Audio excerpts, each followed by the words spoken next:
नाम साराचे हे सार, नाम साराचे हे सार, नाम साराचे हे सार, हे नाम साराचे हे सार.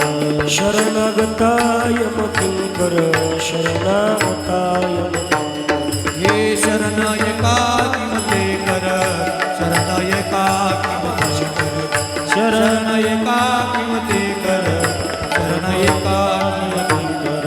हे उत्तमा उत्तम, उत्तम उत्तम, हे उत्तमा उत्तम, उत्तम उत्तम. वाचे बोला पुरुषोत्तम, वाचे बोला पुरुषोत्तम, वाचे बोलावे पुरुषोत्तम, वाचे बोलावे पुरुषोत्तम, वाचे बोला पुरुषोत्तम, वाचे बोला पुरुषोत्तम. नाम जपता चंद्रमोळ, नाम जपता चिंतने, नाम जपता चंद्रमोळ, नाम जपता चिंतने. नामे तरला वाल्या कोळी, नामे तरला वाल्या, नाम तुझे नाम तरला वाल्या, नाम तरला वाल्या कोणी, नाम तरला वाल्या कोणी. हे उत्तमा उत्तम, उत्तम उत्तम, हे उत्तमा उत्तम, उत्तम उत्तम. वाचे बोला पुरुषोत्तम, वाचे बोला पुरुषोत्तम, वाचे बोला पुरुषोत्तम, वाचे बोला पुरुषोत्तम, वाचे बोला पुरुषोत्तम, वाचे बोला पुरुषोत्तम. तुका मने वर्णो काय, मने वर्णो काय, मने वर्णो काय, तुका मने वर्णो काय. तारक विठोबाचे पाय, तारक विठोबाचे, तारक विठोबाचे पाय, तारक विठोबाचे, तारक विठोबाचे पाय, तारक विठोबाचे पाय. हे उत्तमा उत्तम, हे उत्तम उत्तम, हे उत्तमा उत्तम, हे उत्तम उत्तम. वाचे बोला पुरुषोत्तम, वाचे बोला पुरुषोत्तम, वाचे बोला पुरुषोत्तम, वाचे बोला पुरुषोत्तम, वाचे बोला पुरुषोत्तम, वाचे बोला पुरुषोत्तम. विठोबार माये, जय हो ठाणा हा सबसे एक साथ महिला मंडल पुरुष मंडळ टाळी वाजवा माय बाप जय हो. वाह सय्यद पिंपरी कर क्या बात है जय हो. हो बारक माय, बारक माय, ओ बारक माय, ओ बारक माय, ओ बारक माय, ओ बारक माय, ओ बारक माय. होबा होबा होबा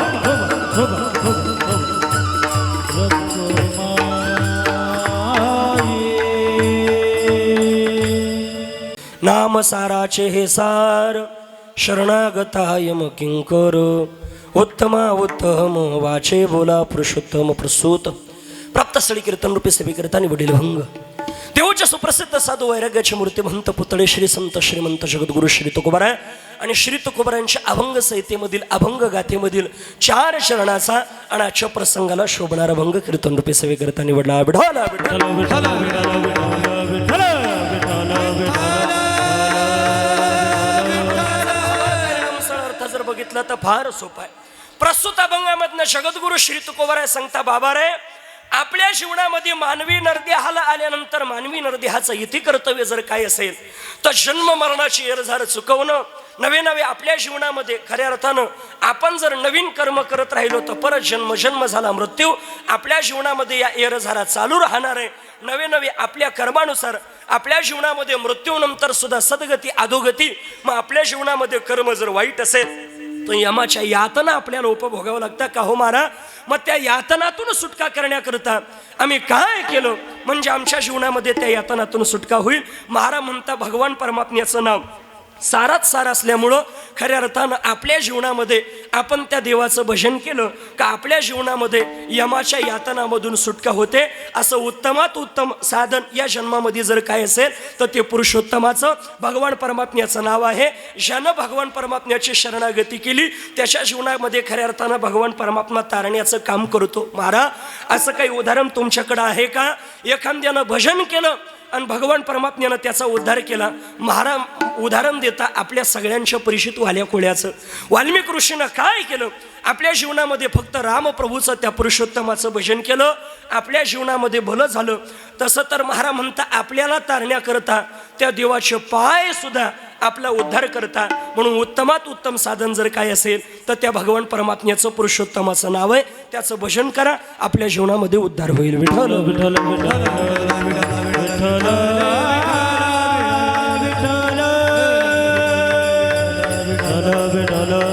हा झाला अभंगाचा भावार्थांना नमस्कार. कीर्तन रूपी सेवेला सुरुवात करण्यापूर्वी अल्पासा परिहार द्यायचा तो म्हणजे असा. आज किम निमित्तानं आपण सर्वजण या ठिकाणी जमला, सर्वांना ज्ञात आहे. सर्वांशी परिचित असणारे कैलासवासी विष्णू परशुराम डिकले उर्फ अण्णा. अण्णांचं आज प्रथम पुण्यस्मरण. मला असं वाटतं त्यांच्या दुःखामध्ये असलेला संपूर्ण डिकले परिवार आहे. संतोष विष्णू डिकले, मनोज विष्णू डिकले मुलं आहे, देशसेवेमध्ये आहे, पत्नी आहे कुसुम विष्णू डिकले, मधुकर परशुराम डिकले भाऊ, दत्तू परशुराम डिकले भाऊ, दिलीप परशुराम डिकले भाऊ, उत्तम नामदेव डिकले भाऊ, हिराबाई सुखदेव शिंदे बहीण, पूजा संतोष डिकले सून, धनश्री मनोज डिकले सून. हा संपूर्ण परिवार खऱ्या अर्थानं त्यांच्या जाण्यानं दुःखी आहे. आणि म्हणून अण्णांच्या ऋणातून उतराई होण्याकरता आज ज्ञानदान, अन्नदान, पिंडदान, तर्पण आणि पूजाविधी त्या माध्यमातून आज या कीर्तनाचा सुयोग ज्यांच्या माध्यमातून प्राप्त झाला. माझ्यावरती नितांत प्रेम करणारे, विशेष म्हणजे आमच्या परिसरामध्ये, सौंड क्षेत्रामध्ये, आमच्या परिसरामध्येच नव्हे, नाशिक जिल्ह्यामध्येच नव्हे तर महाराष्ट्रामध्ये सौंड क्षेत्रामध्ये ज्यांची भली मोठी क्रांती आहे, सौंडमध्ये प्रवीण असलेले आमचे प्रवीण भाऊ, एकदा त्यांच्याकरता जोरदार टाळी वाजवा. तसं हॉलमध्ये साऊंड लागणं फार अवघड. हॉलमध्ये कीर्तन काय बोलतो त्यालाही कळत नाही, समोरच्यालाही मेळ लागत नाही. पण आमच्या प्रवीण भाऊला हॉलमध्येच नाही, तुम्ही कोणत्याही जागेवरती साऊंड लावा, नाही लावला मग आपला कांदारा महाराज, नाही का? खऱ्या अर्थानं साऊंडच्या बाबतीमध्ये त्यांचा नादच करायचा नाही. तसे तर आमच्या प्रवीण भाऊंचे माझ्यावरती फार उपकार आहे. काय उपकार आहे? तर ज्या वेळेला मी संस्थेमध्ये आमच्या गुरुरे माऊलींच्या आश्रमामध्ये शिकण्याकरता होतो, आमच्याकरता माता माऊल्या चपात्या बनवायच्या, पण आमच्या जेवणामध्ये रोजची भाजी जर कोण बनवत असेल तर ते आमचे प्रवीण भाऊ बनवायचे महाराज. आणि खऱ्या अर्थानं मला आनंद वाटतो. म्हणजे खऱ्या अर्थानं त्या बाबतीमध्ये जर पाहिलं तर ते आमच्या गुरुस्थानी आहे. आणि अशा महात्म्यानं आमच्या गुरुस्थानी असणाऱ्या माणसानं माझ्या कीर्तनामध्ये साऊंड लावं काहीतरी भाग्यच आहेत महाराज, नाही का? अगदी आम्हाला आठवतं त्यावेळेला आमच्या हरिपाठामध्ये भजनामध्ये प्रवीण भाऊनं साऊंड लावायचा आश्रमाचा. आमचे गुरुरे माऊली म्हणायचे, प्रवीण भाऊ तुमचं साऊंडमध्ये फार तुम्हाला कळतं बरं, तुम्ही एक काम करा, तुम्ही एक स्वतंत्र साऊंड घ्या, तुमचं एक आगळं वेगळं नाव तयार होईल. प्रवीण भाऊ म्हणायचे, माऊली हा घरचाच व्याप मला त्या ठिकाणी सांभाळत नाही, नका. पण माऊलीनं आग्रह केल्यानंतर आमच्या प्रवीण भाऊनं साऊंड घेतला. आणि आज साऊंड क्षेत्रामध्ये अशा टॉप 10ला आमच्या प्रवीण भाऊचं नाव आहे का बरेच जण कदाचित त्यांना ओळखत नसेल, पण माऊली साऊंडचे मालक म्हणून त्यांच्या नावानं त्या ठिकाणी त्यांना ओळखतात. इतकं गोड नाव दर्जेदार त्यांचं तयार झालं. पुन्हा एकदा जोरदार त्या ठिकाणी टाळी त्यांच्याकरता वाजवा. त्या माध्यमातून या ठिकाणी उपस्थित असलेले गोड तबल्याची सत्संगत करता तबला विशारद आकाश महाराज, श्री महाराजांचा गोड हात आहे, त्यांनाही मनापासून धन्यवाद आहे.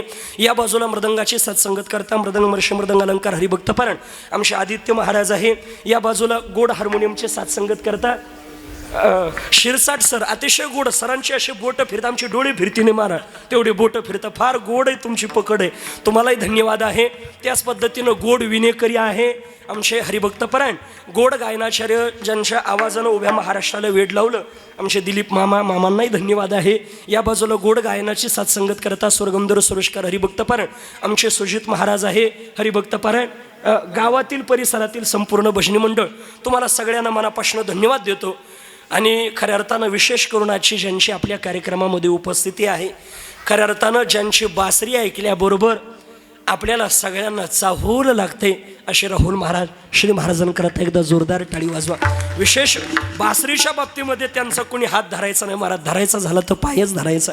राहुल बाबांनाही धन्यवाद आहे. ज्ञात अज्ञात बरीच मंडळी या ठिकाणी उपस्थित आहे, त्यामध्ये आमचे नवले साहेब वगैरे बरीच मंडळी त्या ठिकाणी सगळ्यांना धन्यवाद देतो. आणि या ठिकाणी गोड कीर्तनाचं शूटिंग करत आहे आमच्यावरती नितांत प्रेम करणारे आमचे बंधू रोहन दादा, फार गोड चॅनल आहे खऱ्या अर्थानं भक्तिनाद नावाचा. म्हणजे खऱ्या अर्थानं त्यांच्या चॅनलचं नाव भक्तिनाद आहे, कारण त्यांच्या चॅनलवरती कीर्तन ऐकलं का भक्तीचा नादच लागतो महाराज, नाही का? खऱ्या अर्थानं अगदी भक्ती वेडा होतो महाराज. म्हणून आमच्या रोहन दादालाही धन्यवाद आहे. मातृवर्ग पितृवर्ग सगळ्यांना धन्यवाद आणि सेवेला प्रारंभ करतो. बघा आज अण्णांचं प्रथम पुण्यस्मरण आहे. तसं जर पाहिलं तर मला असं वाटतं इथं बसलेल्यापैकी ज्या ज्या माणसाच्या जीवनामध्ये जो माणूस अण्णांना भेटला असेल, आजही त्यांना असा विश्वास बसत नसेल का अण्णा आपल्या जीवनामधून गेले असतील. इतकं गोड अण्णांच्या जीवनामधलं कार्य आहे. पण किती गोड कार्य कडागड्या, एक ना एक दिवस आपल्या जीवनामध्ये हा मृत्यूलोक सोडून प्रत्येकाच्या जीवनामध्ये जावं लागतं. आणि म्हणून त्यांच्या जाण्यानं आपल्या जीवनामध्ये दुःखी न होता त्यांना सद्गती लाभण्याकरता काहीतरी कार्य आपल्या जीवनामध्ये केलं पाहिजे. म्हणून त्यांचे 2 सुपुत्र, त्यांच्या 2 सुना, गोड हा महोत्सव, एक दिवस कीर्तन महोत्सव अण्णांकरता करता. मी तुम्हाला सांगून जाईल गड्या, अण्णा फार भाग्यवान होते. तू म्हणशाल महाराज असं का म्हणता, याचं कारण सांगून जाईल. अरे आपल्याकरता आपल्या लेकरांनी आपल्याकरता महोत्सव करावा यात विशेष नाही. ते आपलं रक्त आहे, ते करणारच आहे हो. पण ज्या वेळेला आपल्या जाण्यानं आपल्या सुनांच्या डोळ्यामध्ये आसवाची धारा लागताना त्यावेळेला समजून जायचं आपण काहीतरी आगळी वेगळी क्रांती केली.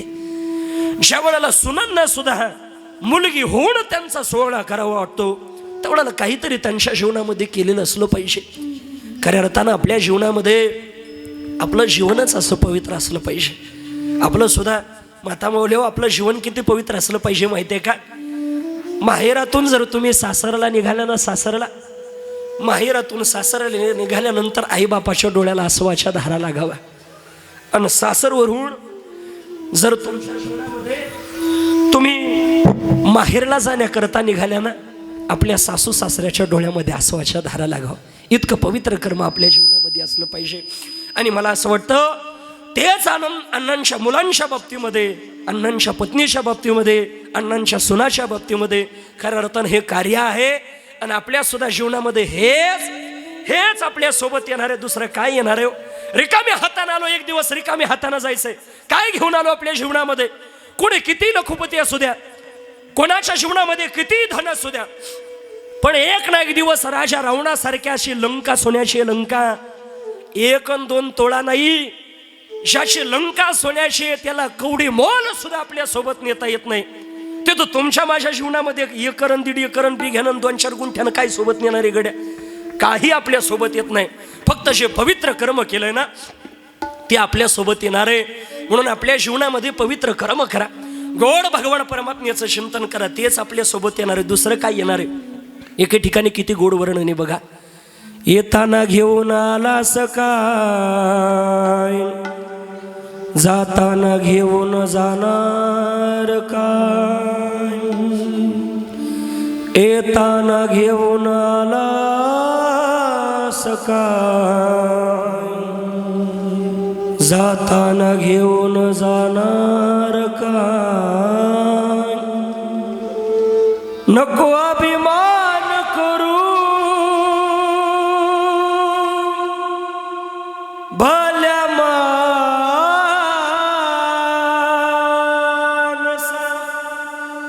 नको अभिमान करू, भल्या माणसा. हे भल्या माणसा, रिकाम्या हातानं आलो, एक दिवस रिकाम्या हातानं जावं लागणार आहे. महानरदेव कशा करता दिला, देवानं त्याच्या चिंतना करता दिला ना. गोड त्याचं या पवित्र नरदेहानं भजन करून घ्या. याचं कारण असं आहे, आपल्या जीवनामध्ये हा नरदेव भेटणं फार दुर्लभ आहे. मग दुर्लभ नरदेव भेटला म्हणून त्याचं भजन करा. महाराज म्हणता नरदेह दुर्लभ जाणारे तुम्ही वासुदेव वासुदेव म्हणा. हे नरदेह दुर्लभ जाणारे तुम्ही वासुदेव वासुदेव म्हणा. टाळ टाळ, 160 टाळी बायबाप जे हो, टाळी वाजवा, भजन करा. जय हो. नरदेह दुर्लभ जाणारे तुम्ही वासुदेव वासुदेव म्हणा. हे नरदेह दुर्लभ जाणारे तुम्ही वासुदेव वासुदेव म्हणा. शतवर्षाची गणनारे तुम्ही वासुदेव वासुदेव म्हणा. हे शतवर्षाची गणनारे तुम्ही वासुदेव वासुदेव म्हणा. यामध्ये दुःख यातनारे तुम्ही वासुदेव वासुदेव म्हणा. हे तयामध्ये दुःख यातनारे तुम्ही वासुदेव वासुदेव म्हणा. तुम्ही आठवा मधुसूदना, वासुदेव वासुदेव वासुदेव वासुदेव वासुदेव वासुदेव वासुदेव वासुदेव वासुदेव म्हणणार तुम्ही वासुदेव वासुदेव म्हणणार वासुदेव वासुदेव म्हणणार तुम्ही वासुदेव वासुदेव तुम्ही वासुदेव वासुदेव म्हणणार तुम्ही वासुदेव वासुदेव म्हणा तुम्ही वासुदेव वासुदेव म्हणणार तुम्ही वासुदेव वासुदेव म्हणा वासुदेव म्हणा. महाराज म्हणतात त्या वासुदेवाचं चिंतन करा, त्या भगवान परमात्म्याचं भजन करा. का हा नरदेह भगवान परमात्म्यानं त्याच्या भजनाकरता दिला. याच्या पुढे जाऊन आपल्या जीवनामध्ये आपण जर त्याचं भजन केलं तरच जन्म मरणाची येरझार चुकणार आहे. अन्यथा जन्म झाला मृत्यू, मृत्यू झाला जन्म, या येरझारा आपल्या जीवनामध्ये चालू राहणार आहे. महाराज म्हणतात किती वेळा जन्म यावे नित्य भावे फजित. किती वेळेला जन्माला यायचं, किती वेळेला मृत्यू, किती वेळेला जन्म, या येरझारा कुठपर्यंत आपल्या जीवनामध्ये उपभोगायच्या. आपल्या जीवनामध्ये त्या येरझारा चुकवण्याकरता एकच पर्याय, तो म्हणजे भगवान परमात्म्याचं चिंतन. आपल्या जीवनामध्ये त्याची शरणागती. आमच्या साधू संतांना तर प्रत्येक इंद्रियाला कामालाच लावलं.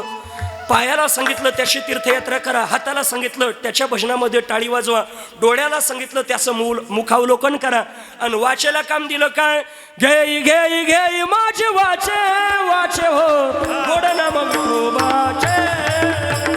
घेई घेई घेई माझे वाचे वाचे हो गोड नाम विठोबाचे.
परमात्म्याचं जे गोड नाव आहे त्या भगवान परमात्म्याचं भजन कर. अन्यथा आपल्या जीवनामध्ये या प्रपंचामध्ये जर गुंतून राहाल, काम क्रोधादी लोभादी विकारांमध्ये गुंतून राहाल तर परत जन्म झाला मृत्यू. महाराज म्हणता येण्याची शरीरे शरीरा येणे सरे किंबगुना येरझारे चिरापडे.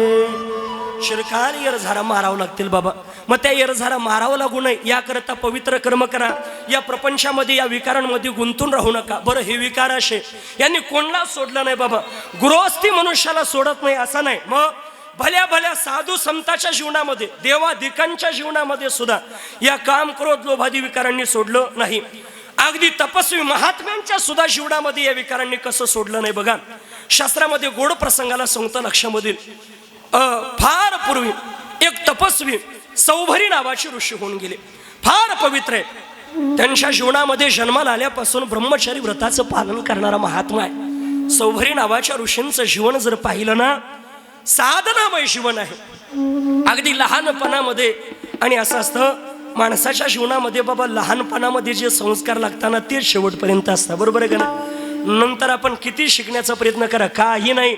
म्हणून आपल्या लहान लेकराला चांगले संस्कार लावले पाहिजे. महाराज लहानपणामध्ये त्याच्या हातामध्ये हरिपाठ दिला पाहिजे, त्याच्या हातामध्ये ज्ञानेश्वरी दिली पाहिजे. गड्या एखादा म्हणशील महाराज ज्ञानेश्वरीमध्ये काय ताकद आहे. एकदा असंच एका कीर्तनामध्ये मी सांगितलं, रोज ज्ञानेश्वरीच्या 50 ओव्या वाचा. आम्ही सुद्धा 50 ओव्या वाचल्याशिवाय घराच्या बाहेर कधी पडत नाही. एक मनुष्य उठला आणि तो म्हटला, का हो महाराज सारखं ज्ञानेश्वरी कधी बघितलं तुम्ही ज्ञानेश्वरी घेऊन बसलेला असता, कधी ज्ञानेश्वरी वाचता, नेमकं ज्ञानेश्वरीमध्ये आहे तरी काय काय. म्हणलं ज्ञानेश्वरीत काय आहे असं नका विचारू गड्या, ज्ञानेश्वरीत काय नाही ते विचारा गड्या. ज्ञानेश्वरीसारखा पवित्र ग्रंथ जगाच्या पाठीवरती ना. ज्ञानेश्वरी म्हणजे सामान्य ग्रंथ नाही सय्यद पिपरीकर. ज्ञानेश्वरी म्हणजे माझ्या ज्ञानोबा राहायचं हृदय. आणि आम्ही जर ज्ञानेश्वरी वाचायला बसलो ना, आम्हाला असं वाटत नाही आम्ही ज्ञानेश्वरी वाचायला बसतो. आम्हाला असं वाटतं ज्ञानोबारायनं आम्हाला त्यांच्या हृदयामध्ये जागा दिली, इतकी पवित्र ज्ञानेश्वरी घडी. म्हणून रोज ज्ञानेश्वरी वाचली पाहिजे. त्यांच्या हातात ज्ञानेश्वरी द्या, हरिपाठ द्या आपल्या जीवनामध्ये. सौभरी नावाचे ऋषी बालपणापासून अखंड साधना करायचे. साधना करता करता एक दिवस त्यांच्या जीवनामध्ये असं वाटलं, आता आपल्या जीवनामध्ये बऱ्याच प्रांतामध्ये, बऱ्याच भागामध्ये आपण बऱ्याच कालावधी साधना केली. मग एक काम करू, आपण काय करू, गंगा मैयामध्ये जाऊन पाण्यामध्ये उभं राहून आपल्याला तपश्चर्या करायची.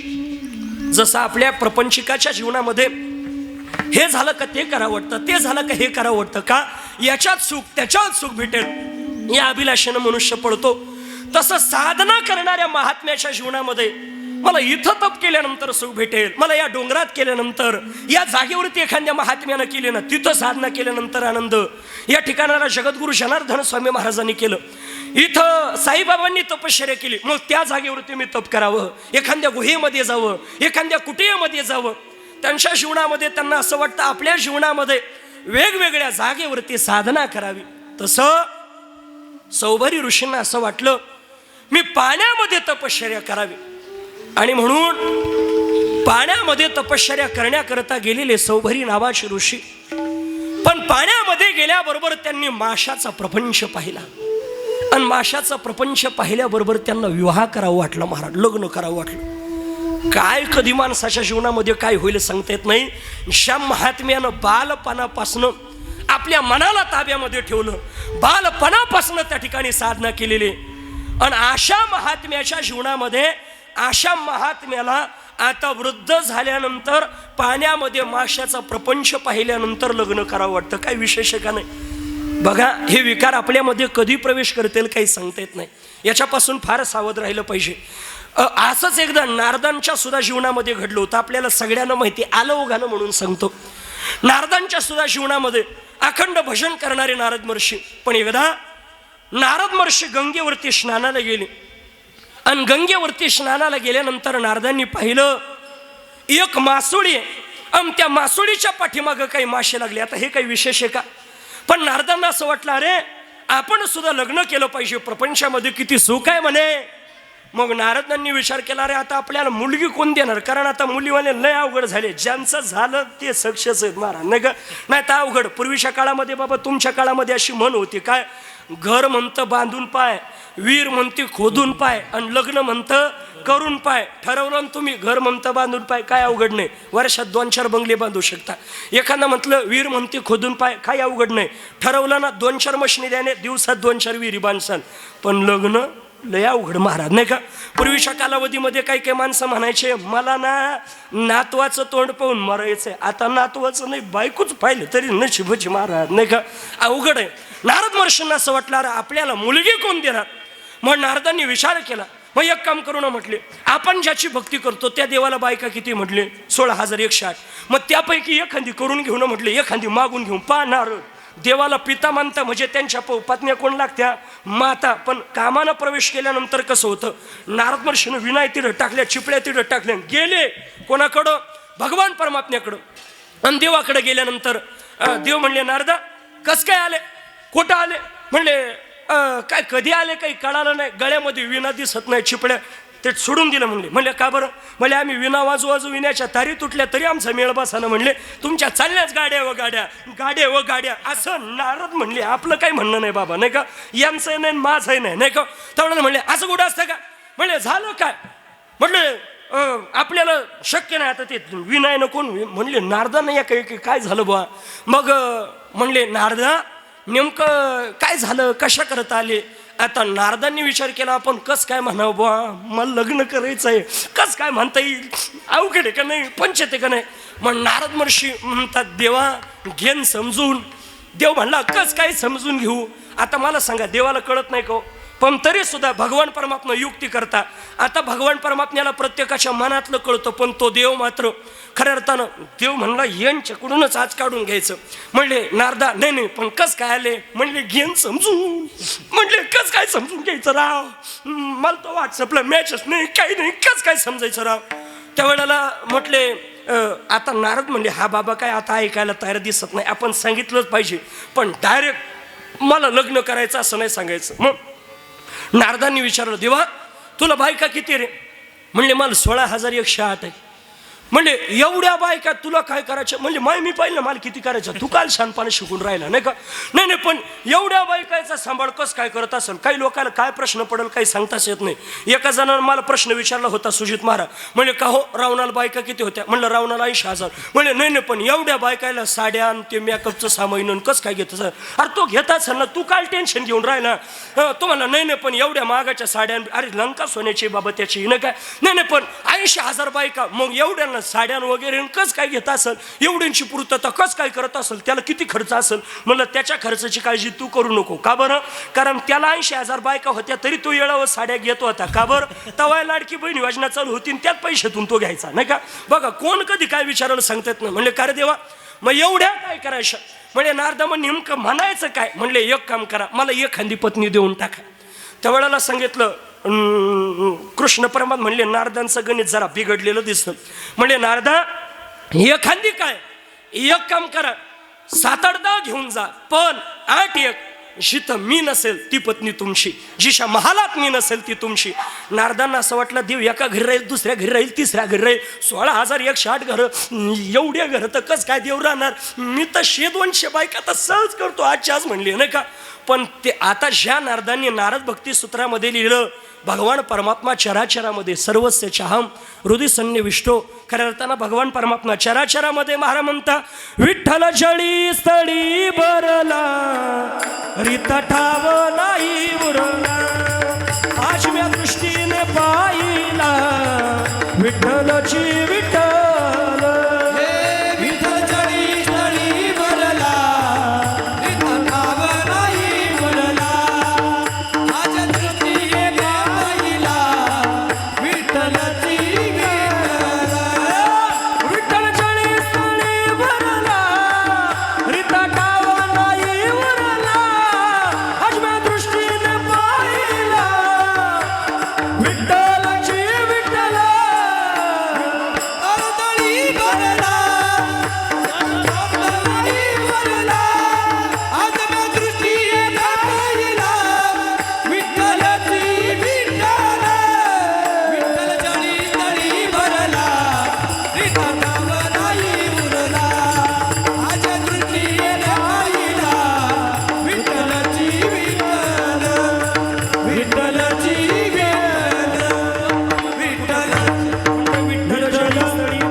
ठाव नाही उरला, आज म्या दृष्टीने पाहिला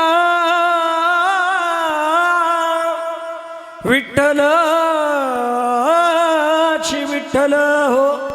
तो चराचरामध्ये जळी स्थळी पाशानी काष्टी चराचरामध्ये, पण नारद महर्षी विसरून गेले. त्यावेळेला नारद महर्षी पळत सुटले, पहिल्या घरी गेले. नारदांना वाटलं पहिल्या घरी लगेच देव नसेल. म्हणले जे हरी, दरवाजा वाजवलं, म्हणले जे हरी, आतून देवानं उघडला दरवाजा, म्हणले जा पुढच्या घरी. नारद महर्षी परत पुढच्या घरी परत दरवाजा वाजवा, परत आतून देवांनी निघावलं. नारद महर्षी म्हणले 4-7-8 घरं फिरलो, पण जिथं जावा तिथं देव राहतो. मग धोत्रामुळे आपल्याला का पळता येईना का काय? नारद असं धोतर वर धरूनच पळत सुटले महाराज. पण जिथं जायचे का तिथं भगवान परमात्म्या 16,107 घरं फिरले. आता तर गपचूप राहा का नाही, पण शेवटच्या घरी नारद म्हणजे लागला शेवटच्या घरी नंबर. काही लय ओव्हर कॉन्फिडन्स राहतो महाराज नाही का? आणि ते शेवटचं घर होतं भगवान परमात्म्याच्या लढीवाळ पत्नी आमच्या रुक्मिणी आई साहेबाचं. मग काय करायचं नाही का?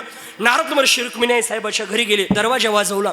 आता 16,107 घरं फिरले, पण जिथं गेले तिथं देव राहायचे. पण इथं दरवाजा वाजवला, रुक्मिणी साहेब आल्या आणि तिथं देव मात्र नाही. म्हणले का हो नारदा कस काय आले? म्हणले इथं देव नाही का? म्हणले अजिबात नाही. म्हणले खरंच नाही का? म्हणले अजिबात नाही. म्हणले अरे काय गणित आहे, 16,107 घरं फिरलो, तिथं देव होता इथंच नाही. मग का लाडकीच देवीची ठुरली का काय? म्हणले देवानं. म्हणले खरंच देव नाही का? म्हणले अजिबातच नाही. म्हणले खरंच नाही. नारदांचा तर विश्वासच बसणं, खरंच नाही. म्हणले अजिबात नाही. मग म्हणले नारदा कस काय आले? त्यावेळेला नारद रुक्मिणी आई साहेबांना म्हणता, आता एक काम करा, तुम्ही मला नारदा म्हणू नका, मग मला नारदराव म्हणा. म्हणले या काही की नारदांच्या गोळ्या संपल्या का काय? म्हणले नाही का नारदराव म्हणा. अहो बघा तुम्ही देवाला पिता म्हणता, त्या अंगाने मी तुमची माता आहे ना, आज नारदराव कसं काय म्हणा? म्हणले नाही, देवाचं माझं असं ठरलं होतं, जिथं मी नसेल ती पत्नी तुमची, आता तुम्ही माझ्या पत्नी झाल्या, चला. ते म्हणले, रुक्मिणी साहेब म्हणल्या, बहुतेक देवानं यांचा विकार माझ्याच हाताने घालवण्याचं ठरवलं असलं पाहिजे. रुक्मिणी साहेब म्हणते, नारदा, असं जर मी तुमच्या सोबत आले ना, आपण सय्यद पिपरीतून चाललो तर तुमची बायको मला कोणी म्हणेल का? नाही. मग सगळे काय म्हणतील, बया देवाची पत्नी आणि नारद सोबत चालली, मग आपण जर लग्न केलं तर म्हणशील नारदाची बायको चालली. मग एक काम करू ना, मी फुलहार करते, आपण दोघं, मी तुम्हाला माळ घाली, ते लग्न करून मग मस्त जाऊ, पण त्याच्या अगोदर स्नान करून या बरं. नारद म्हणले, हिच्या मनात दिसून राहिलं काय? नारद महर्षी म्हणले, मी पटक्यान येतो, तू पटक्यान वेळेत फुलहार तयार करून ठेवू म्हटले. म्हणले, गोरच मूर्थ नको, कोणचंच मूर्थ नको. नारद महर्षी तिकडे गेले महाराज स्नाना करता. आणि आता नारद महर्षी नेमके जिथं स्नानाला गेले का, त्या तळ्याला पार्वती मातेनं शाप दिला होता का इथं माझा पती भगवान शिवजी सोडून जर एखाद्या पुरुषानं स्नान केलं तर तो पुरुष असला तर श्री होईल. हे नारदाला सगळं माहिती, पण भावनेच्या भरात जसे नारद गेले ना, भावना लय अवघड मारा. सुरुवातीला माणसं भावना लय आवडली पाहिजे, भावनेच्या भरात काय होईल सांगता येत नाही. त्या तळ्याला नेमका पार्वती मातेचा शाप, पण नारद महर्षी जसे जोरात गेले आणि जशी कधी उडी मारली, त्याच्यामध्ये जाताना होते नारद, पण बाहेर येताना नारदीच झाले. काय गळ्यातलं कानातलं किडुकन मिडुकन हे वेनिन बेनिन. बरं एवढ्या गणित थांबलं नाही. मग नारदाची नारदी झाली आणि तिथे एक राजा आला होता आणि तो राजा म्हणला, बाई काय प्रकार, ही काय सुंदर स्त्री आहे. त्यावेळेला म्हणले, ही काय सुंदर बाई आहे. अरे बाई नाही, तो बाबा आहे नाही का, पण म्हणले हिच्या सोबत आपल्याला विवाह करायचा. ते नारद महर्षी अर्थात ती नारदी ऐकायला तयार नाही, बळजबरीनं नेलं. कालांतरानं त्या राजापासून नारदीला मुलं झाली. किती? 1 2 3 4 नाही, 61 ते 60 मुलं, म्हणजे 60 संवत्सर आणि 61वी कपिला षष्ठी, असे 61 पुत्र झाले. सगळे परत नारदीशी नारद झाले आणि परत नारद झाल्यानंतर परत रुक्मिणी आई साहेबाकडे येतात. रुक्मिणी आई साहेब हार तयार करून म्हणले, नारदा या. नारद म्हणले, नको. म्हणले, काहून? फक्त लग्नाचा विचार डोक्यात आणला तर 61 बाळातपण झाले, लग्न केल्यावर काय काय होईल सांगता येत नाही, नाही का. म्हणजे बघा, नारद महर्षी सारख्याला सुद्धा या वासनेनं, ह्या विकारानं सोडलं नाही. ही वासना किती अवघड आहे. बारा म्हणता, वासना ओढाळ गाय गड्या रे, वासना ओढाळ, वासना ओढाळ गाय गड्या रे, वासना ओढाळ गाय, वासना ओढाळ गाय गड्या रे, वासना ओढाळ गाय, वासना ओढाळ गाय गड्या रे, वासना ओढाळ गाय. हिचा हाणून मोडा बापा, हिचा हाणून मोडा बापा, हिचा हाणून मोडा बापा, हिचा हाणून मोडा बापा, हाणून मोडा बापा या दादा, हाणून मोडा बापा, हाणून मोडा बापा या दादा, हाणून मोडा बापा, हाणून मोडा बापा या दादा, हाणून मोडा बापा, हाणून मोडा बापा या दादा, हाणून मोडा बापा. वासना वासना वासना वासना वासना ओढाळ गाय गड्या रे, वासना ओढाळ गाय, वासना ओढाळ गाय गड्या रे, वासना ओढाळ गाय, वासना ओढाळ गाय गड्या रे, वासना ओढाळ गाय, वासना ओढाळ गाय गड्या रे, वासना ओढाळ गाय. ही काय करते? जाऊ नये तिकडे जाते,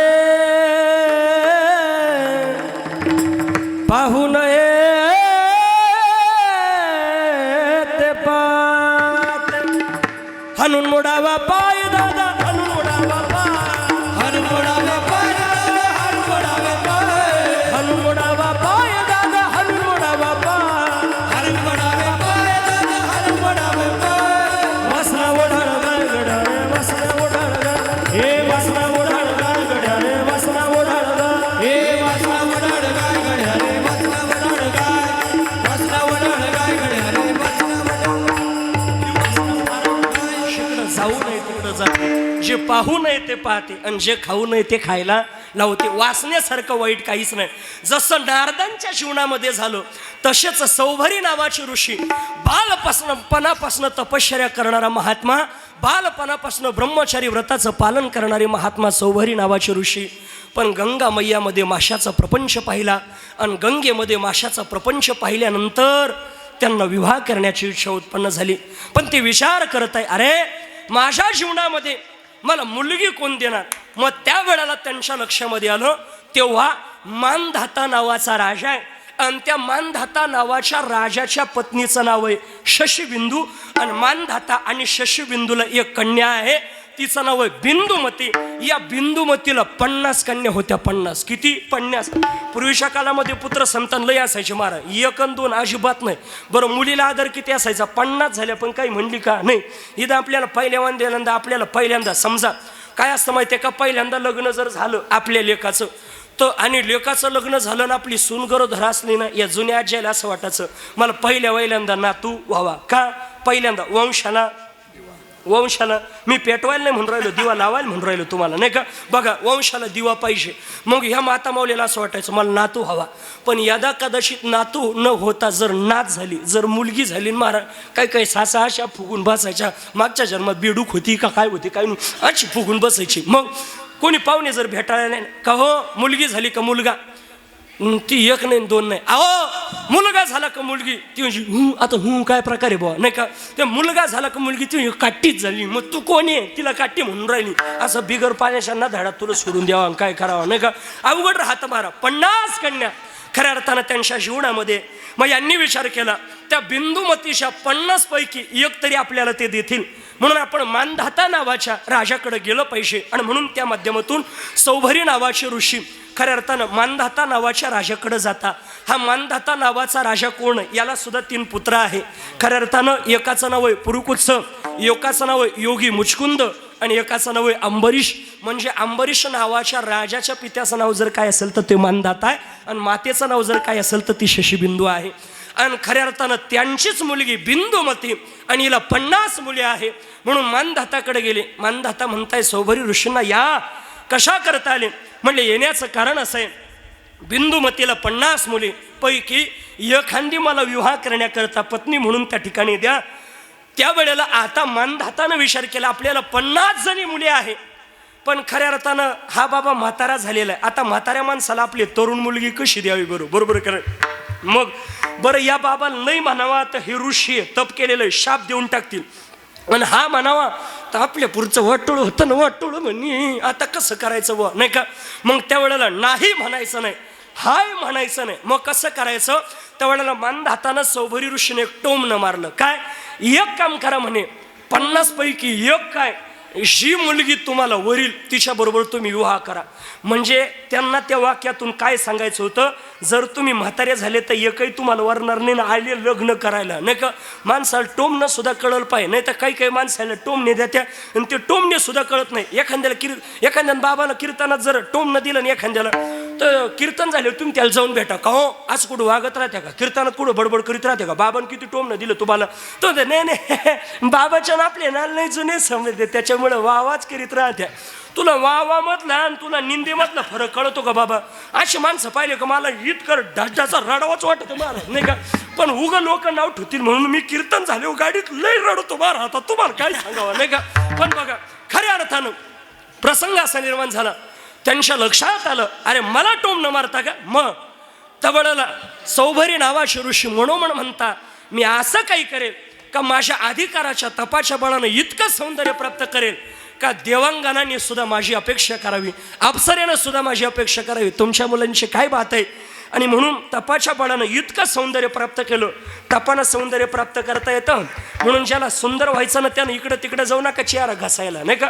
नाही तर काही ते चेहरा धुवायला जाय माता मावल्यात जाते असं नाही. पुरुष मंडळ आहे हे घशी ते इतकं.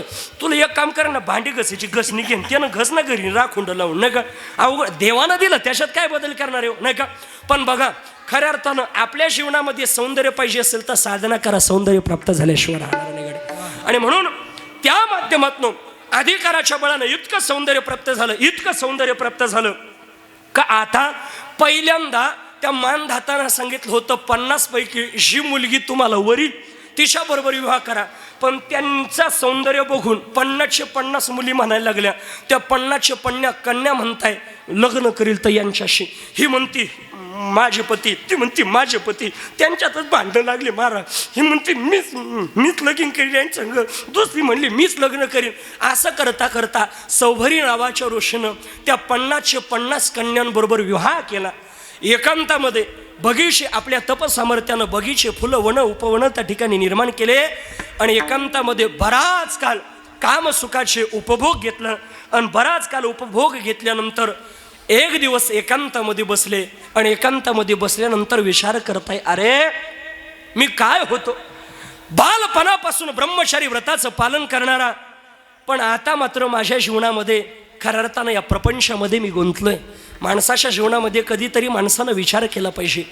आजच्या युगाचा जर विचार केला तर प्रत्येक जण प्रपंचामध्ये गुंतलाय. महाराजांची भाषा आहे, जन तरी देखे गुंतले प्रपंची, जन तरी देखे गुंतले प्रपंची, जन तरी देखे गुंतले प्रपंची, जन तरी देखे गुंतले प्रपंची, जन तरी देखे गुंतलो प्रपंची, जन तरी देखे गुंतलो प्रपंची, जन तरी देखे गुंतले प्रपंची, जन तरी देखे गुंतले प्रपंची. स्मरणात त्याचे त्यासी नाही, मरणार्थ त्याचे तास नाही, मरणाच त्याचे तास नाही, गुंतलो जन तरी देखे गुंतले प्रपंची, जन तरी देखे गुंतले प्रपंची, जन तरी देखे गुंतले प्रपंची, जन तरी देखे गुंतले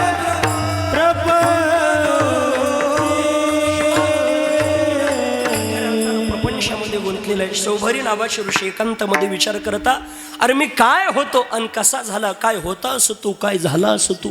म्हणले, अरे मी एकटा होतो, एकट्यापासून एकाचा 50 झालो पत्न्यांच्या रूपामध्ये आणि नंतर 50चा संतानाच्या रूपामध्ये 50,000 कधी झालो, हे मायाचं गबळ कधी माझ्या पाठीमागं लागलं कळालं नाही. मग आता या सगळ्यांचा त्याग करायचा. एक दिवस सौभरी नावाचे ऋषी म्हणताय, अरे राज्य टाकून गेले पुढे ते का वेडे म्हणावे. सौभरी नावाचे ऋषी आपल्या पत्न्यांना बोलवता आणि पत्न्यांना म्हणता, माफ करा, मी तुमच्याबरोबर इतक्या कालावधी प्रपंच केला, पण आता इथून पुढं त्याचा त्याग करणार आहे आणि वनामध्ये जाऊन परत माझी साधना करून मी माझा उद्धार करून घेणार आहे. तेवढ्यामध्ये त्या पत्न्यांनी सांगितलं, महाराज आम्ही सुद्धा पतिव्रता आहे आणि पतिव्रता असल्यामुळं आम्ही तुमच्यासोबत येणार आहे आणि आम्ही तुमच्यासोबत, तुम्ही जशी साधना कराल तशी साधना करून आमचा उद्धार करू. सर्वजण एकांतामध्ये जाता, देवाचं भजन सौभरी ऋषींचं त्यांच्या पत्न्या करता आणि शेवटच्या कालावधीमध्ये त्यांचा उद्धार होतो. माझं उदाहरण संपलं. नंतरच्याही कालावधीमध्ये त्यांनी साधना केली, बाबा अगोदरही साधना केली, पण मधला कालावधी जर पाहिला तर त्यांना सुद्धा वासनेनं इतक्या पवित्र महात्म्याला या विकाराने त्या ठिकाणी पछाडलं. मग अशा महात्म्याला जर विकार सोडू शकत नाही तर तुम्हाला मला काय सोडणार आहे. मग का हो, या विकारांवरती विजय प्राप्त करण्याकरता पर्याय काय. महाराज म्हणतात, त्याला पर्याय फक्त एकच, देवाचं भजन. का हो, देवाच्या भजनानं काय काय होईल. महाराज म्हणतात, काय नव्हे केले एका चिंतिता विठ्ठले, त्या देवाच्या भजनानं काय होणार नाही ते विचारा. मग का हो, विकारांवरती विजय प्राप्त निश्चित होईल. म्हणले, का हो, एक जण म्हणलं, का हो, आमच्या जीवनामध्ये आम्हाला काळाचं दुःख आहे, काळाची भीती, यमाची भीती, ती दूर आमच्या जीवनामध्ये होईल. महाराज म्हणतात ना, भगवान परमात्म्याचं नाव सारात सार असल्यामुळं त्याचं जर भजन केलं तर त्याची सुद्धा यमाच्या यातनापासून त्या ठिकाणी सुटका होते. अभंगाचं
यम किंकर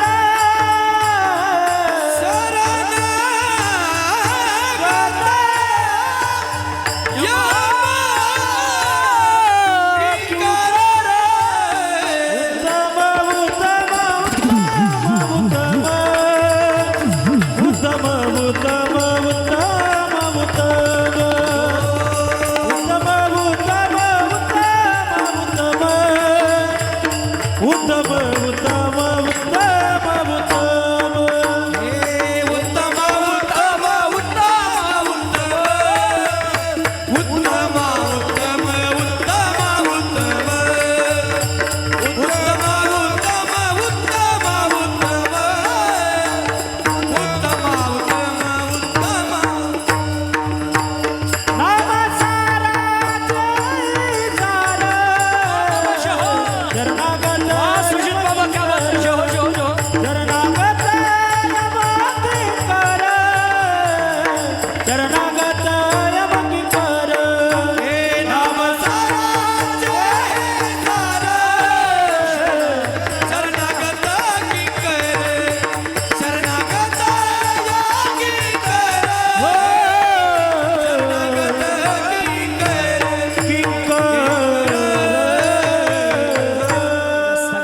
वादक मंडळी करता साऊंड करता जोरदार टाळी वाजवा. म्हणले नाम साराचे हे सार शरणागता यमकिंकर.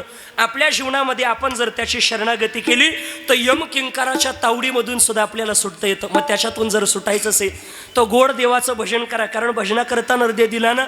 मग आपण जर त्याचं भजन नाही केलं, पवित्र चिंतन नाही केलं, वरती गेल्यानंतर देव आपल्याला प्रश्न विचारणार आहे, क्या किया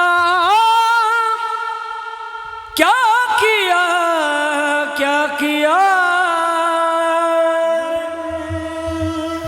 क्या किया क्या किया क्या किया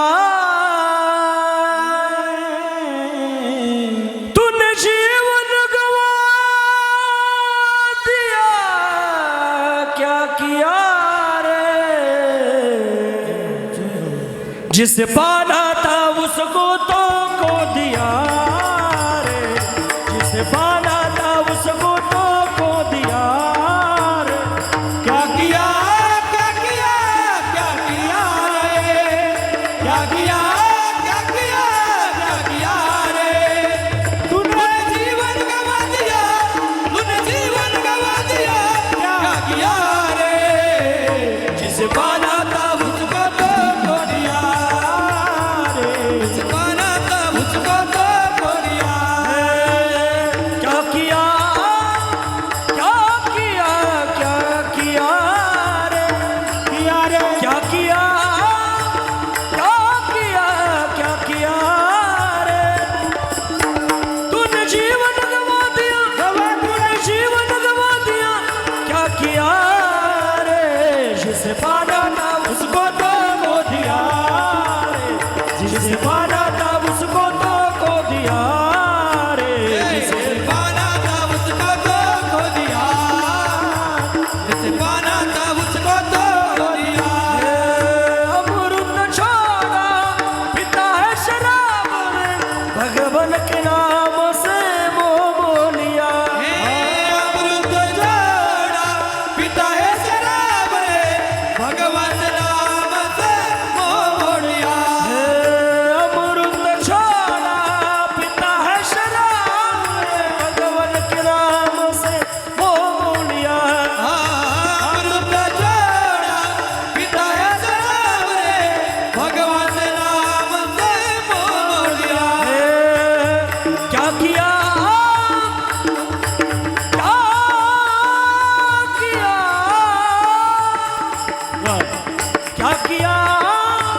क्या किया क्या किया रे. तूने जीवन गवा दिया, तूने जीवन गवा दिया, क्या किया रे.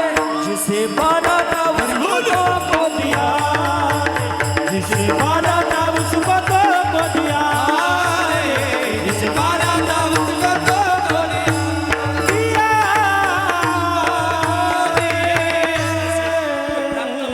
निघून गेला तर आपल्याला प्रश्न विचारणारे काय केलं.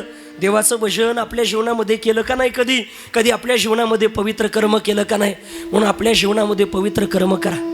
आपण किती दिवस जगणारे आपल्या हातामध्ये नाही गड्या, पण कसं जगायचं हे मात्र आपल्या हातामध्ये. मला वाटतं अण्णांच्या जीवनामध्ये आमच्या तेच केलं. अण्णांनी कमी कालावधीमध्ये निघून गेले, पण आपल्या जीवनामध्ये आपलं जगणं असं असावं गड्या, आपण गेल्याची बातमी आपल्या शत्रूला कळाल्यानंतर शत्रूच्या सुद्धा डोळ्यामध्ये आसवाच्या धारा लागावा, इतकं पवित्र जीवन आपल्या जीवनामध्ये असावं. खऱ्या अर्थानं त्यांच्या जीवनामध्ये फार गरिबीच्या कालावधीमध्ये जीवन जगली. हे जुनं माणसं करारी होती महाराज, करारी. ही माणसं संपत चालली आहे तोपर्यंत कळत नाही. आमच्या मनोज भाऊनी आल्या आल्या सांगितलं, महाराज आमच्या अण्णांचं जीवन फार कष्टाचं जीवन होतं. आम्ही लहान होतो, लहान दुसऱ्याची शेती करायची, दुसऱ्याच्या शेतामध्ये राबायला जायचं, भाड्याच्या घरामध्ये राहायचं, भाड्याच्या. एक दिवस असं झालं, त्या घरामध्ये कधी सर्प, कधी विंचू, कधी काय निघेलं सांगता येत नव्हतं. गरिबी फार वाईट आहे महाराज, गरिबी कधीच कोणाच्या जीवनामध्ये येऊ नये. गरिबीसारखं दुःख जगाच्या पाठीवरती काहीच नाही. एक दिवस आम्ही मध्यरात्रीच्या वेळे म्हणे आम्ही झोपलो, आणि मध्यरात्रीच्या वेळेला झोपलेले असताना तिथं साप निघाला, साप. पण अण्णांनी पाहिलं आपलं लेकरं थकलेली, आपली लेकरं झोपलेली आहे. ते टायर जाळल्यानंतर तो निघून जातो म्हणे, तिथं टायर पेटवलं. आमची आई उठली म्हणे, अण्णांना विचारलं, का हो एवढ्या रात्री तुम्ही उठून का बसले? आपल्या लेकराची, आपल्या पत्नीची झोप मोडू नये म्हणून त्यांनी म्हणावं, अगं काही नाही, मला जरा शेकावं वाटलं म्हणून मी शेकोटी केली.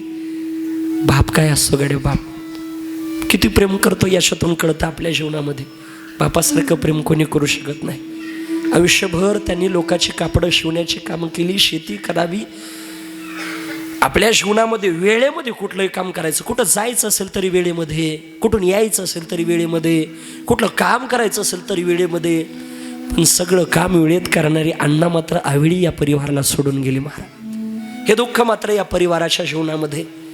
ज्या वेळेला दोन्ही मुलांचे लग्न झाले, लग्न आणि दोन्ही सुना नांदण्या करता आल्या, राहुल बाबा नांदण्या करता आल्यानंतर अण्णा म्हटले, अरे देवानं मला मुली दिल्या नाही, दोनही मुलंच आहे, पण या दोन्ही सुना माझ्या करता सुना नाहीये, माझ्या करता माझ्या मुली, माझ्या सुनाच माझ्या करता माझ्या मुली आहे. काय जीवन असतं गड्या खऱ्या अर्थानं, याला पुरुषार्थ म्हणता. असं जीवन जगा. कधी त्यांना वाटलं नाही आपल्या सुनांना सुना म्हणून वागवावं, मुली म्हणून जीवन वागावलं महाराज. हे शिकलं पाहिजे महाराज आपल्या जीवनामध्ये. कधी वाटलं नाही आपल्या सुनेनं कधीतरी लवकर उठलं पाहिजे, कधीतरी आपल्याला आपल्या हातामध्ये आपला शर्ट इस्त्री करून दिला पाहिजे, कधीतरी आपल्याला गरम पाणी करून दिलं पाहिजे, कधीतरी चहा करून हातामध्ये दिला पाहिजे, कधी नाश्ता करून आपल्या हातामध्ये दिला पाहिजे. या उलट एखाद्या दिवशी सीमेवरती लढण्याकरता मुलं जाता. अण्णांना माहिती आता तिथं किती कष्ट असतात, काय असतात. आणि मी तुम्हाला सांगून जाईल गड्या, सीमेवरती लढण्याकरता सुद्धा गरिबाचीच लेकरं जातात महाराज, गरिबाचीच लेकरं जातात. तिथं सुद्धा श्रीमंताला नाही कुठला योग आपल्या जीवनामध्ये घडत. अण्णांनी गोड शिकवलं, लहानशी मोठी केली, आणि लहानशी मोठी झाल्यानंतर सीमेवरती लेकरं लढण्याकरता जायची. आणि आपली मुलं जर परत आली ना, आपल्या सुनांना अण्णा स्वयंपाक करू देत नव्हते. माझ्या मुलांकरता मी काहीतरी पदार्थ नवीन बनवणार. असं काय हट्टास असतो रे गड्या. बाप बाप असतो बरं, बापाची जागा या जगतामध्ये कोणी घेऊ शकत नाही. सय्यद पिपरीकर, बाप आपल्या जीवनामध्ये कधीच कळणार नाही, आहे ना तोपर्यंत कधीच कळत नाही. बाप काय असतो या माता माऊल्यांच्या जीवनामध्ये विचारा. मुलीचं आणि बापाचं काही आगळं वेगळं नातं असतं. मुलगी बापावरती किती प्रेम करतो गड्या, मुलगी बापावरती किती प्रेम करते विचारा. एखाद्या दिवशी तुमचं तुमच्या पत्नीचं भांडण होऊ द्या. आपली 7-8 वर्षाची मुलगी आहे, ती मुलगी येते म्हणते, बाबा जेवण करा. बाप काही काही कामाला निघून जातो. सायंकाळी परत बाप परत आल्यानंतर मुलगी म्हणते, बाबा जेवण करा. बाप म्हणतो, भूक नाही बेटा मला. बाबा तुम्ही का जेवत नाही मला माहिती आहे, माझ्या आईचं तुमचं भांडण झालं म्हणून तुम्ही जेवत नाही ना. तुम्ही जर जेवण केलं नाही ना बाबा, तुमच्या या एकुलते 8 वर्षाच्या लेकराची शपथ आहे, तुम्हाला मी सुद्धा जेवण करणार. सय्यद पिपरीकर आपली शपथ घालून जी आपल्याला जेवायला लावते ना, तिचं नाव मुलगी आहे. मुलगी म्हणून ज्या दिवशी मुलगी आपली सासरी नांदायला गेली ना, त्या दिवशी आपल्या घरामध्ये आपल्यावरती निस्वार्थ प्रेम करणारं संपलं. तुम्हाला सुद्धा सांगणं आहे, माहेरातला बाप गेला ना बाप, त्या दिवशी माहेरातलं प्रेम करणारं पात्र संपलं. बाप सुद्धा किती प्रेम करतो ताई आपल्यावरती. आपलं लग्न ठरलं, लग्न आपल्या घरामध्ये विवाह होणार, आनंदाचा प्रसंग घडणार. त्या घरातल्या प्रत्येक व्यक्तीला आनंद आहे, नातेवाईकाला आनंद आहे, पाहुण्या रावळ्याला आनंद आहे, चुलत्या काकाला आनंद आहे. पण त्या घरातले 2च जण दुःखी असतात आई आपलं लग्न ठरल्यानंतर. एकाचं नाव बाप आहे आणि एकाचं नाव आई आहे. तुमचं लग्न ठरलं ना, लग्न बापाच्या जीवनाकडे लक्ष द्या. बापाचं अर्ध जीवन कमी झालेलं असेल. मध्यरात्री आपली मुलगी झोपलेली असते, बाप उठतो आणि तिच्या बिछाण्याजवळ जातो. ताई, उद्या असल्याचं नसलं होणार ग, परक्याशी धन होणार. तुला सासू कशी भेटेल, सासरा कसा भेटेल काही माहिती नाही. तळ हाताच्या फुडाप्रमाणे जपलं, पण आता निघून जाणार. लग्न झालं ताई तुमचं लग्न.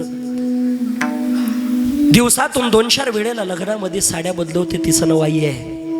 पण एकदाही ड्रेस बदलायला वेळ राहत नाही ना, त्याचं नाव बाप आहे. बाप तुम्हाला सांगणं दादा, फार कष्टानं त्या ठिकाणी आपल्या मुलीचं लग्न करतो बाप. गरीबाच्या लेकराच्या लग्नाला जर गेले ना, त्या बापानं आयुष्याची श्रीमंती त्या अन्नदानाकरता खर्च केलेली असते. हो, त्या अन्नाला कधीच नाव ठेवू नका महाराज, कधीच नाव ठेवू नका. काही म्हणता हे असंच झालं तसंच झालं.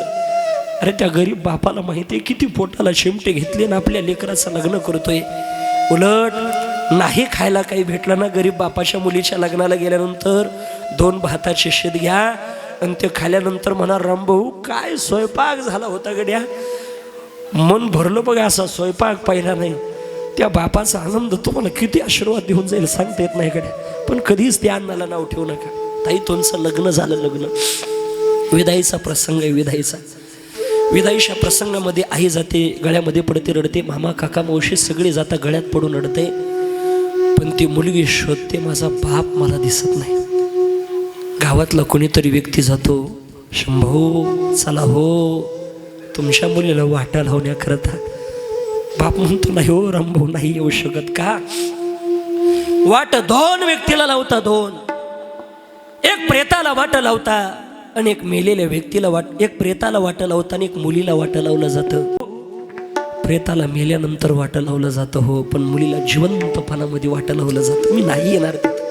इतकं प्रेम बाप करतो. बाप आहे. बापाची जागा कोणी घेऊ शकत नाही. बाप कसा असतो एक कवी गोड वर्णन करतो. बाप स्वाभिमानी बाणा, त्याचा कणखर कणा, त्याच्या काळजात सुद्धा लाजाळूची संवेदना, त्याची पहाडाची छाती, त्याचे हृदय गुलाब, त्याच्या घामाच्या तेंबाला हिऱ्या मोत्याचा रुबाब. बाप तलवार ढाल, बाप पेटती मशाल, बाप जागतो म्हणून घर झोपते खुशाल. बाप घराचा तो पाया, आई कळस त्यावर, जेव्हा खचतो ना पाया, तेव्हा कोसळते घर. बाप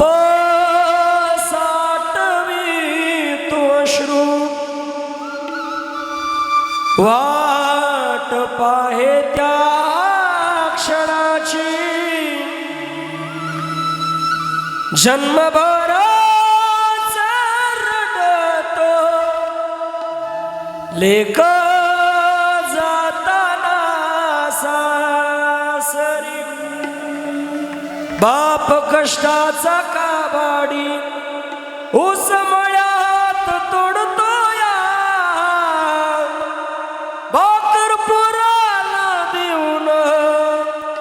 कांड उसाच चाकतो या आली जत्रा गावाची बाप बाजाराला जायाचा उदार पदार कपड पोराला आणायचा असा कनवाडू बाप आम सोडून या गेला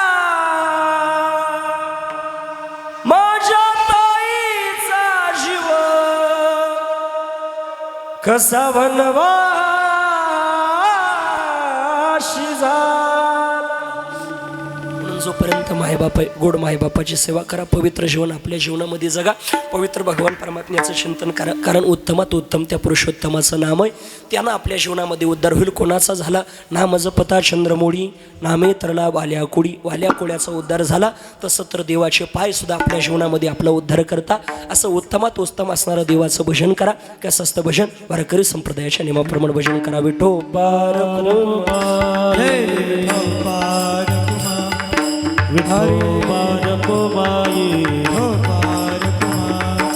हरि जय जय हरि जय जय हरि जय जय जय हरि जय जय जय कुमार जय जय विठुबार कुमार जय जय विठुबार कुमार हरि जय जय जय विठुबार कुमार जय जय विठुबार कुमार हरि जय जय हरि जय जय हरि जय जय जय जय जय तो पार कुमार जय जय विठुबार कुमार हरि जय जय वाह वाह हरि जय जय हरि जय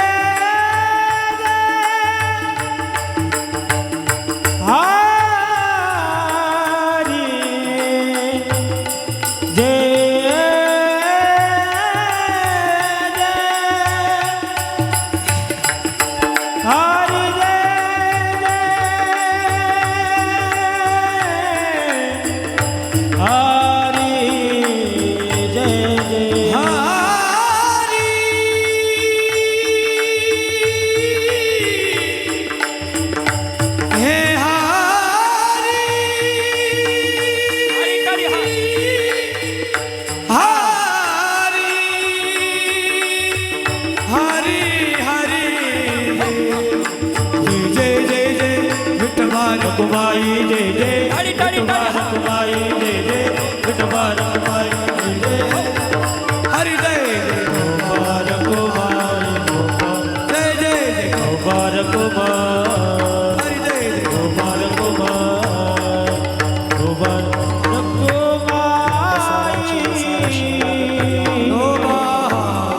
वाशी बोला पुरुषोत्तम यथामती यथावकाश करताना अभंगाचं एक चरण सोडवलं, या बाकीचे सरळ सरळ बघितले. असाच भाव असेल सांगता येत नाही, पण ज्ञानोबा तुकोबाराने ज्या पद्धतीनं बुद्धी दिली त्या पद्धतीनं चिंतन मांडण्याचा प्रयत्न केला. खऱ्या अर्थानं पुनश्च एकदा आज किम निमित्तानं आपण सर्वजण या ठिकाणी जमला, सगळ्यांना ज्ञात आहे, सगळ्यांशी परिचित असणारे कैलासवासी विष्णू परशुराम डिकले बाबांना आपल्यातून जाऊन आज 1 वर्ष पूर्ण होते. त्यांच्या दुःखात असलेला त्यांचा परिवार आहे. संतोष विष्णू डिकले, मनोज विष्णू डिकले, मुलं आहे, आर्मीमध्ये आहे.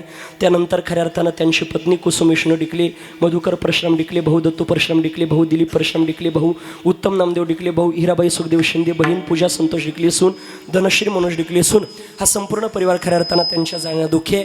आणि म्हणून त्या माध्यमातून आज अन्नदान, पिंडदान, तर्पण, पूजाविधी त्या माध्यमातून आज या ठिकाणी येण्यासोबतच्या माध्यमातून माझ्यावरती नितांत प्रेम करणारे गोड सौंड क्षेत्रामध्ये ज्यांचं भलं मोठं नाव आहे, आमच्या प्रवीण भाऊ करता पुन्हा एकदा जोरदार टाळी झाली पाहिजे. महाराज काय गोड सौंड त्या ठिकाणी अगदी त्या माध्यमातून आमचे आकाश महाराज, आदित्य महाराज, राहुल महाराज, आमचे दिलीप महाराज आहे, सुजित महाराज आहे, आमचे शिरसाट बाबा आहे, विनेकरी बाबांपासून काकांपर्यंत अगदी गोड आपल्या गावचं भजनी मंडळ आहे. मातृवर्ग, पितृवर्ग, आमचे नवले साहेब बाबा वगैरे सगळ्यांना धन्यवाद. गोड या कीर्तनाची शूटिंग केली आमच्या रोहन दादांना धन्यवाद. आपली सेवा संपली नाही, एक 5 मिनटं मी घेणार आहे, थांबणार आहे. एक त्या सगळ्यांच्या अपेक्षा पिंगळा म्हणण्याची तेवढं म्हणतो आणि थांबतो. गोड देवाचं भजन करा, पवित्र कर्म करा. हे नाही केलं तर काय होईल?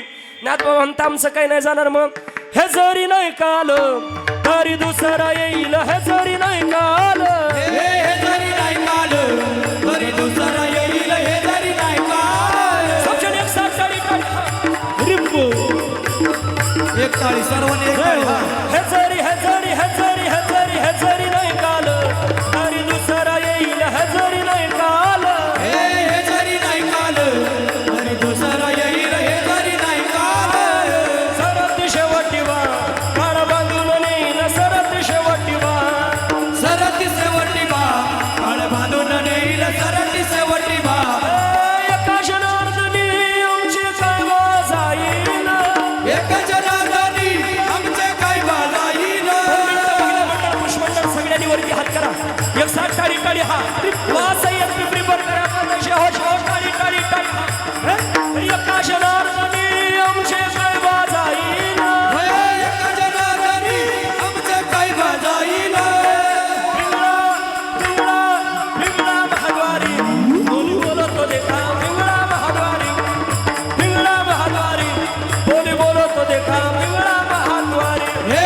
पिंगळा महाद्वारी बोली बोलत देता पिंगळा महाद्वारी बोली बोलत देता पिंगळा महाद्वारी बोली बोलत देता पिंगळा महाद्वारी वर्तमान खोटे तुमची वर्तमान खोटे वर्तमान कोटे दादा वर्तमान कोटे वर्तमान खोटे दादा वर्तमान खोटे वर्तमान कोटे दादा वर्तमान कोटे लटकेन बोलो आम्ही वर्तमान हे लटकेन बोलो आम्ही वर्तमान कोटे लटकेन बोलो आम्ही वर्तमान हे लटकेन बोलो आम्ही वर्तमान कोटे बाई पिंगा पिंगा ग बाई पिंगा पिंगा ग बाई पिंगा पिंगा ग बाई पिंगा नको नको नको घालू पिंगा नको नको नको घालू पिंगा हे नको नको नको बालू पिंगा गे नको नको नको बालू पिंगा गे अवघा अवघा अवघा अवघा धागड धिंगा अवघा धागड धिंगा अवघा धागड धिंगा अवघा धागड धिंगा अवघा धांगड दिगा गे अवघा धांगड दिगा गे अवघा धांगड दिगा गे अवघा धांगड दिगा गे या शेजारणीनं या शेजारणीनं या शेजारणीनं बरं नाही केलं ग मला पंढरीला नेलं ग बया मला पंढरीला नेलं ग बया मला पंढरीला नेलं ग बया मला पंढरीला नेलं गे बया मला पंढरीला नेलं गे बया सुया घे सुया गे मनी घे मनी गे होत घे होत गे दाताचं दातवण घ्या ग कोणी कुंकू गा कोणी काळा मणी कुंकू गा कोणी काळा मणी कुंकू गा कोणी काळा कुंकू गा कोणी काळा मणी कुंकू गा कोणी काळा मणी कुंकू गा कोणी काळा मणी कुंकू गा कोणी काळा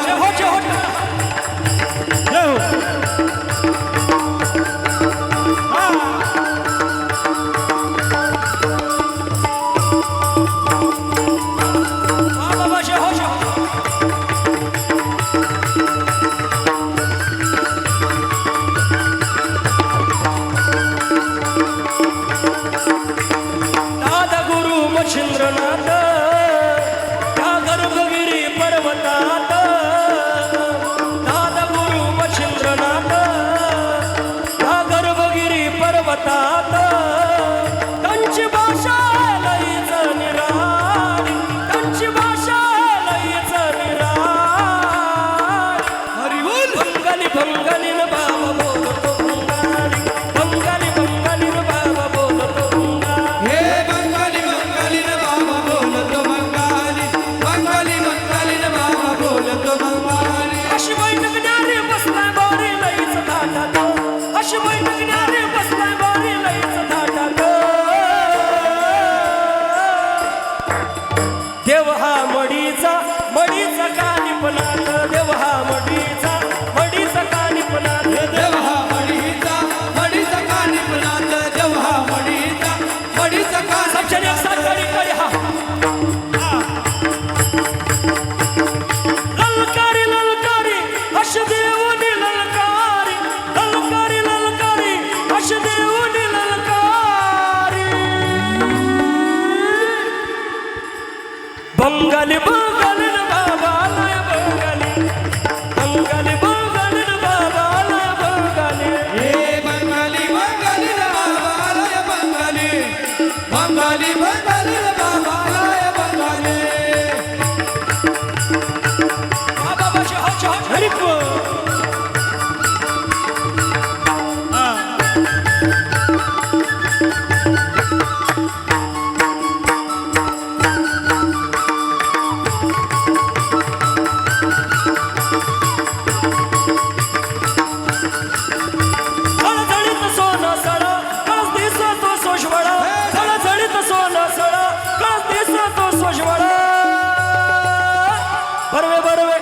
बरवे बरवे बरवे पंढरपूर बरवे बरवे पंढरपूर बरवे बरवे पंढरपूर बरवे बरवे पंढरपूर बरवे बरवे पंढरपूर बरवे बरवे पंढरपूर बरवे बरवे पंढरपूर बरवे बरवे पंढरपूर अहम वाग्या सोहम वाग्या प्रेम नगरावारी नगरावारी सावध होनी श्री रागा देव करा माझ्या मल्हारीची माझ्या मल्हारीची माझ्या मल्हारीची माझ्या मल्हारीची वारी हे माझ्या मल्हारीची वारी मल्हारीची वारी माझ्या मल्हारीची वारी मल्हारीची वारी इच्छा मुरळीच पाहू नका पडाल नरकाद्वारी हे इच्छा मरणच पाहू नका पडाल नरकाद्वारे इच्छा मुरळीच पाहू नका पडाल नरकाद्वारी हे इच्छा मरणच पाहू नका पडाल नरकाद्वारे बोध बुधली ज्ञान देवटी उजळा महाद्वारी बोध बुधली ज्ञान देवटी उजळा महाद्वारी बोध बुधली बोल देवटी उजळा महाद्वारी बोध मुरली बागदारी उजळा नरकाद्वारी मल्हारीची वारी माझ्या मल्हारीची वारी मल्हारीची वारी माझ्या मल्हारीची वारी हे मल्हारीची वारी न माझ्या मल्हारीची वारी मल्हारीची वारी न माझी मल्हारीची वारी रे डौर फिरवितो तुम्ही डुगु डुगु ऐका हे डौरगिरीत तुम्ही डुगु डुगु ऐका डौर डौर डौर डौर डौर फिरवितो तुम्ही तुम्ही डुगु डुगु ऐका हे डौरगिरीत तुम्ही डुगु डुगु ऐका तुम्ही डुगु डुगु ऐका हे तुम्ही डुगु डुगु ऐका पिंगळा माधवारी कोणी बोलत हरी पिंगळा माधवारी कोणी बोलत होते का पिंगळा माधवारी हा पिंगळा माधवारी कोणी बोलत होते का पिंगळा माधवारी पिंगळा माधवारी कोणी बोलत होते का पिंगळा माधवारी पिंगळा माधवारी कोणी बोलत होते का पिंगळा माधवारी कोणी बोलत